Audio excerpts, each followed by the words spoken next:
On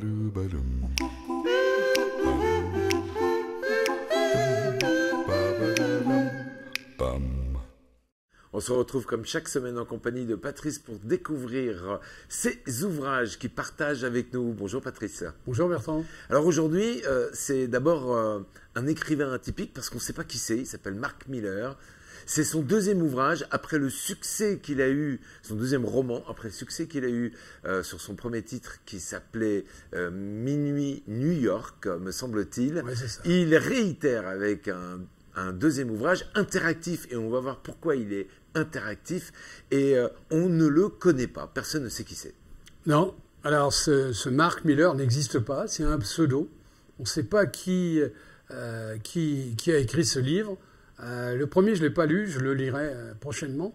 C'est un best-seller, le premier. Le premier, il a eu un succès phénoménal. Minuit New York, c'est quelque chose que je suis passé à côté. Qu'est-ce qui peut donner envie à un auteur de ne pas montrer qui il est? Je pense que c'est un auteur, c'est un autre nom pour pouvoir écrire dans un registre différent. C'est déjà arrivé ça. Un auteur qui était, par exemple, sur la science-fiction, qui veut écrire un roman sur... pour pas être catalogué, voilà. On va changer de nom, on va prendre un pseudo. Alors ça c'est mon imagination, mais peut-être que c'est tout simplement quelqu'un qui, je sais pas, il est banquier, il veut pas qu'on parle de lui, quoi. En tout cas, ça retire rien à son écriture et à tout son savoir-faire. Voilà. On est en 2017... au sud de Miami, dans les îles des Keys. Le héros du personnage central de ce livre, c'est Tom Baldwin. Il est écrivain. Ah oui. Ouais. Alors j'aurais dû regarder s'il n'y avait pas un écrivain qui s'appelait pas Tom Baldwin. Et Tom Baldwin, il a eu un très grave accident de voiture dans lequel son fils est décédé.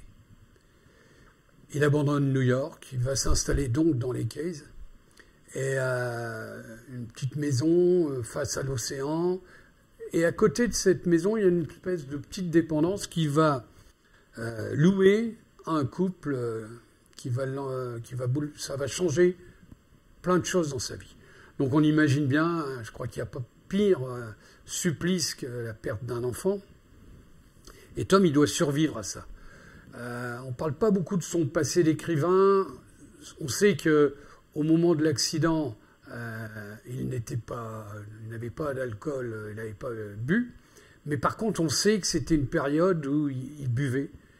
Ça allait très mal avec la maman de son fils. Ils étaient en séparation. Et on sait aussi que le beau-père est un richissime Américain qui est un despote et qui n'aimait pas du tout Tom. Et puis, il loue cette maison à ce couple, et dans cette maison-là, cette femme va avoir un rôle très, très particulier, ça va bouleverser son existence. Donc lui, il est perdu, il est malheureux comme... Parce qu'il y a des vraies liaisons qui se créent entre lui et il va se passer plein de choses entre cette...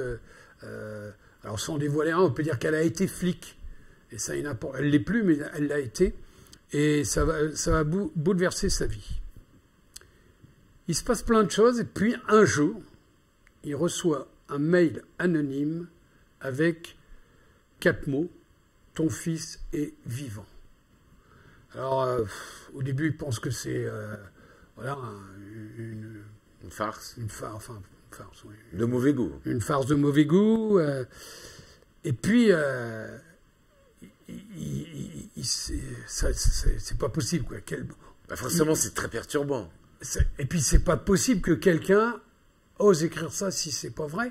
Et puis, c'est pas possible non plus que quelqu'un pense que son fils est toujours vivant, Et donc, à partir de ce moment-là, on va vivre, c'est tout le reste du livre, hein, c'est une enquête, en fait. Une recherche. Une recherche de la vérité. D'essayer de découvrir déjà qui a envoyé... Alors, il y a un hacker qui vit dans une maison sur pilotis au milieu on est en Floride, là, dans les, je ne sais plus comment on appelle, pas les lagunes, mais en fait, où il est entouré de crocodiles, on ne peut pas l'attaquer et tout. Et ce hacker-là, lui, va l'aider à remonter la piste du mail anonyme. Et puis alors, on va vivre, mais c'est haletant, c'est stressant parce que voilà, jusqu'au bout, il y a une recherche. Et je suppose que la femme flic d'à côté, elle va l'accompagner. Ou le conseiller.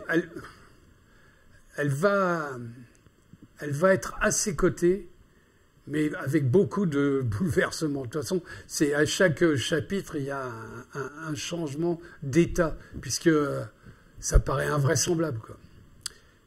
Et ce qui m'a aussi... ce qui m'a énormément surpris, c'est qu'il y a une bande originale. Originale dans ce livre. Mais c'est un livre. C'est-à-dire qu'à chaque chapitre, l'auteur nous donne une petite phrase qui est tirée d'une chanson. Et à la fin, il y a un QR code et on peut télécharger la playlist, c'est-à-dire la bande originale de ce livre. Ah, c'est très original. Et la bande originale, je l'ai téléchargée, c'est top. C'est voilà, du musique très variée, beaucoup d'années 80 et tout. Enfin, j'ai adoré, j'ai trouvé l'idée assez géniale. J'aimerais bien qu'un jour on sache qui est ce fameux Mark Miller. Donc c'est un livre qui nous fait,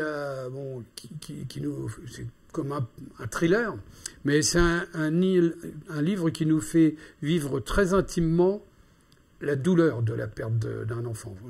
La première partie, c'est vraiment, voilà, on est dans la peau de Tom et on se dit que voilà, on peut souhaiter ça à personne.